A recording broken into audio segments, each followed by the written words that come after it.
Hi, I'm Rachel Blakemore, and I'm sitting here this week with Pastor Peter Park.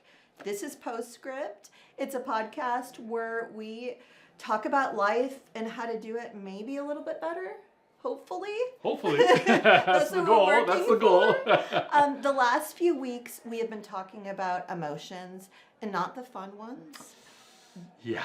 They've been like the hard ones. And I drew the short stick. I was going to mention that. So do you think, and let's just reveal, you got... Guilt. I get to talk about guilt. Do you think that has a little bit to do with the fact that in the Bible, Peter keeps being mentioned, and yes. like when we talk about guilt. That is true. Do you think that had anything and to do with I identify with him a lot of times, unfortunately, so maybe it's appropriate that I'm the one speaking on guilt. Yeah. Yeah, so you said something to me earlier about, what was it, he who's been forgiven the most, or can you... Yeah, the one who's sinned the most, actually, and forgiven the most, loves the most. So our goal isn't to sin a lot, but when we realize how much we've been forgiven, the more we realize that, the more we're compelled to love God, because we don't deserve that forgiveness. And so the good people, we tend to get spiritually arrogant, but the ones that mess up a lot, but realize that you've been forgiven a lot, we tend to actually love and be more grateful for how much God forgives us. That's such an aha moment for me, because it's like grace is contagious. Yes. Because you wonder, what the heck did Jesus see in Peter? Yeah. But that grace grows in you. And Oh, that's like, I love that. Yeah. I love that. Say the quote one more time for me. The one who is forgiven most loves the most. Okay, And that's actually directly from the Bible, but Hey, I didn't make it up. No, but it's like a quote to live by for Yeah. sure. Okay, so there was another thing you and I discussed, because we talked a little bit before we came up here. There's a difference between when I catch a child who may be mine doing something and they're like, I'm so sorry, I'm so sorry, I'm so sorry. And they seem to feel very guilty. But I don't think they have a lot of remorse because they do it again later. Yeah. Do the two need to go together for it to be a good emotion? Yeah, that's a good question, because guilty, it's like feeling guilty can come in different levels. Right. And unfortunately, the things that we tend to do wrong repeatedly, the same thing, we feel a little more numb every time we repeat that.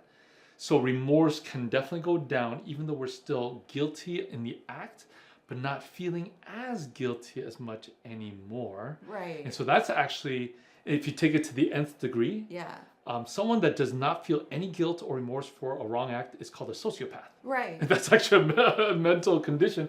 And so that's the trajectory that we could head to if we don't really tackle the repeated wrongs that we do, whether we need help from it or we need to just grow and realize more and more how much what we're doing is hurting others or myself. Right. And so the repeated wrongs can slowly become normalized, unfortunately.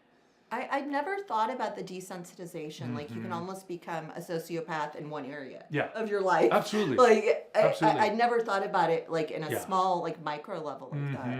So I'm going to be real, because that's what we do here. I'm going to just be honest. I do not deal well with guilt.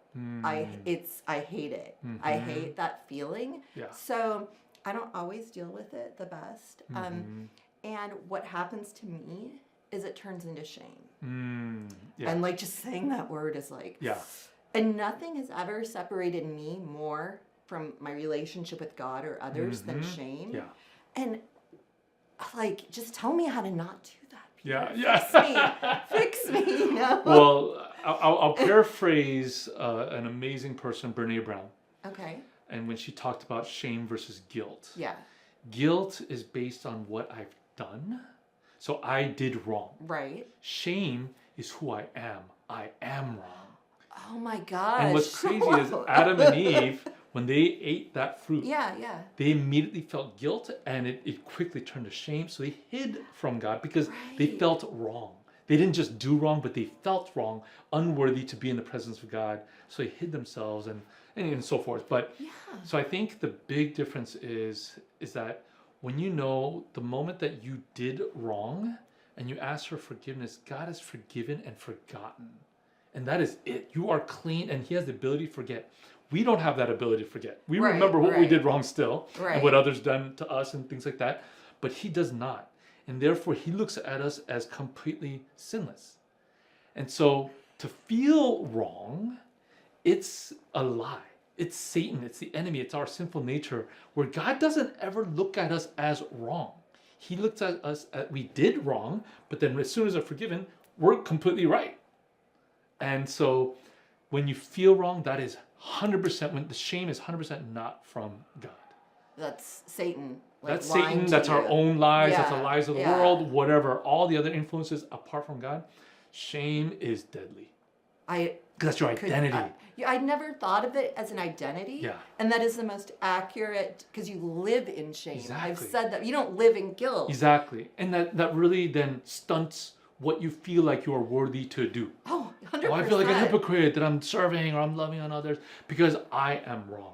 And God never says you are wrong. We do wrong, but he makes us right. Not because we made ourselves right. It's what he does that makes us right. It reminds me of like my mom always telling me, Rachel, you're not a bad girl. You did a bad thing. Yes. And that she was essentially doing shame. She was Brene Browning you right there. Yeah. She was doing shame versus guilt. What's the name of this book? Well, she's an author and she's a speaker, Brene Brown. My wife probably knows the name. No, we will but Google link, it and we you will, can look we that. will link some of her books in the description, Yeah. because for the power of the internet, Yes. we can do that. And she has a whole message about it and it's powerful. Because I really like that idea. So guilt is a good thing. Yeah, guilt is a good thing in the sense that it keeps us accountable. Because Yeah. again, to not feel guilt is dangerous. Yes, Sociopath. yes. So it keeps us accountable, that it compels us then to do something, hopefully for the better. Ask for forgiveness, ask for or apologize, change our ways. So guilt is a prompter, hopefully towards a good thing. But guilt can also lead. How we respond to guilt could also be destructive. For example, if we feel that guilt and remorse, but we choose to just kind of suppress it and ignore it, we may spin it and justify, well, that guy deserved it. Oh, yeah. Justify our wrong. Well, I'm not the only one that does it. I've done that a couple Everyone times. does it, Maybe right? once. Yeah, or that thing that I did, I was a dumb teenager, I didn't know what I was doing. So we'll suppress that. Or another thing that could be dangerous is we respond to guilt by feeling like we constantly have to work our way out of that guilt, and so we owe the world.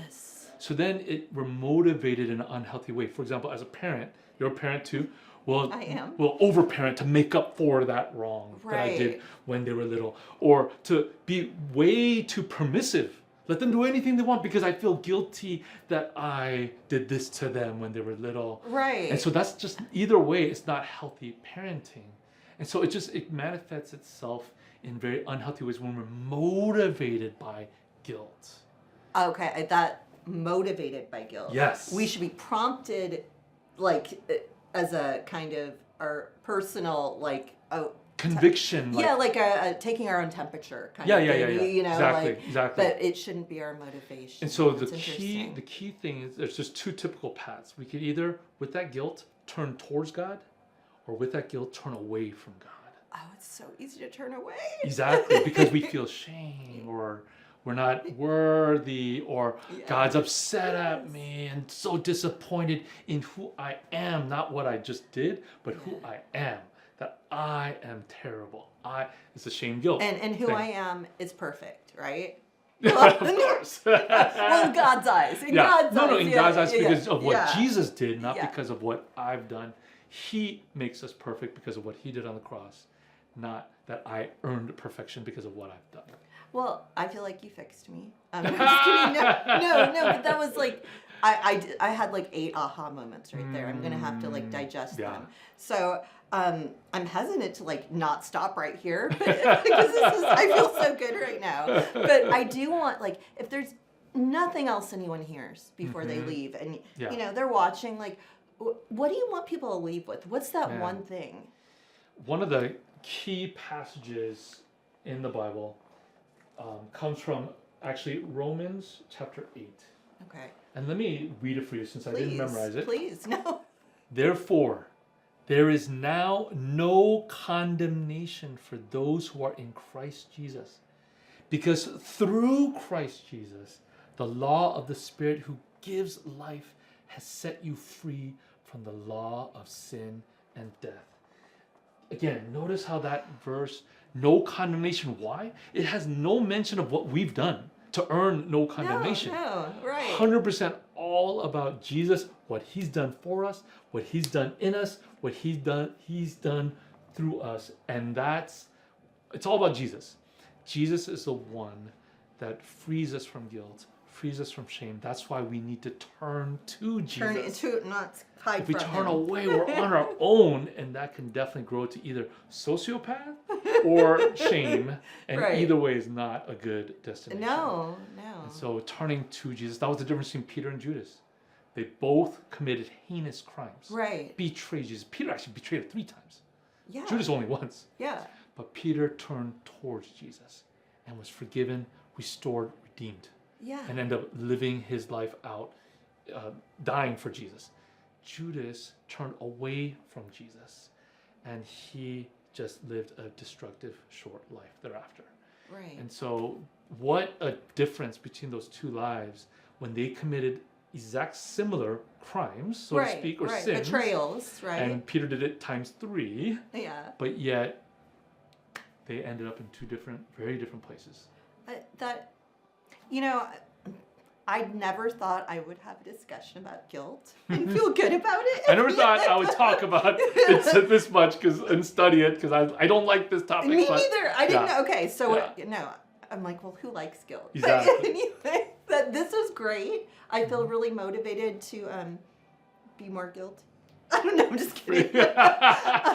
This has been Postscript. Again, I'm Rachel Blakemore. This is Pastor Peter Park. This is the podcast that starts where the sermon ends. Join us for the next one. Bye.